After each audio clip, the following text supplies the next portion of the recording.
Well, welcome to the 700 Club. Thanks so much for joining with us. We have a great show for you today.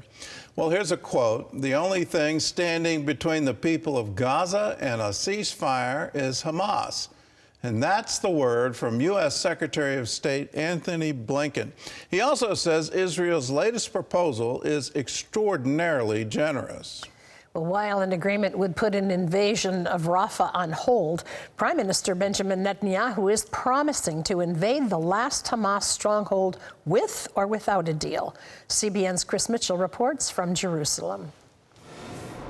U.S. Secretary of State Antony Blinken is scheduled to arrive in Israel Tuesday on the second leg of his Middle East trip. In Saudi Arabia on Monday, Blinken put the burden on Hamas to accept what he says is an extraordinary offer by Israel. Hamas has before it a proposal that is extraordinarily generous on the part of Israel. And in this moment, the only thing standing between the people of Gaza and a ceasefire is Hamas. Hamas says it's reviewing the proposal. While a ceasefire would put an invasion of Rafah on hold, Netanyahu says Israel will invade with or without a deal. Rafah is key since it holds the last remaining Hamas battalions, their top leaders, and the strategic tunnels on the Egyptian border. Those tunnels are the lifeline where Hamas gets resupplied with arms and weapons. Even more important to Israel, it's believed that most, if not all, of the hostages are held in Rafah. While Blinken says the U.S. won't support a major military operation in Rafah unless Israel guarantees the safety of civilians in the city, one Israeli journalist says it remains a high priority. Tell you what the public opinion in Israel believes in. It believes in full victory over Hamas. You see it in each and every poll. The most persuasive thing for Netanyahu to do as a politician is to defeat Hamas. Israel is also waiting to see if the International Criminal Court will issue arrest warrants for Prime Minister Netanyahu and other top Israeli military and political leaders for war crimes. International legal expert Andrew Tucker told CBN News the ICC move seems designed to pressure Israel at this time.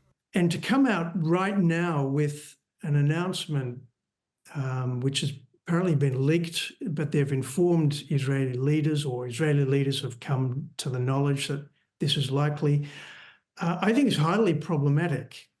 It's stigmatizing Israel, it's criminalizing Israeli leaders. The ICC is apparently also investigating Hamas for war crimes. In the U.S. at Columbia University, demonstrators defied another deadline to leave, and some have now taken over a university building.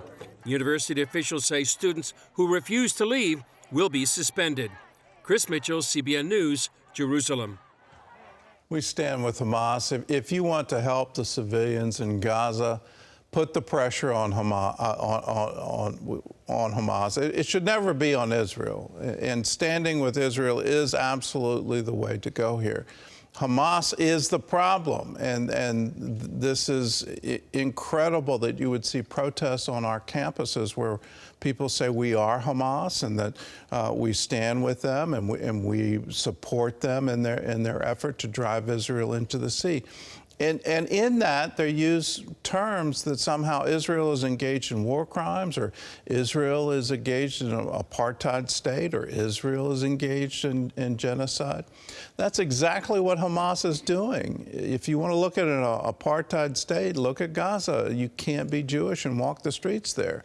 If you want to look at genocide, look at Hamas. They're the ones calling for Israel to be driven into the sea. That means every single Jew in Israel should be killed. You look at these claims, and truth has been stood on its head. We can't have this. This should never be. Israel should be able to be secure within its own borders, free from attack, free from this kind of violence.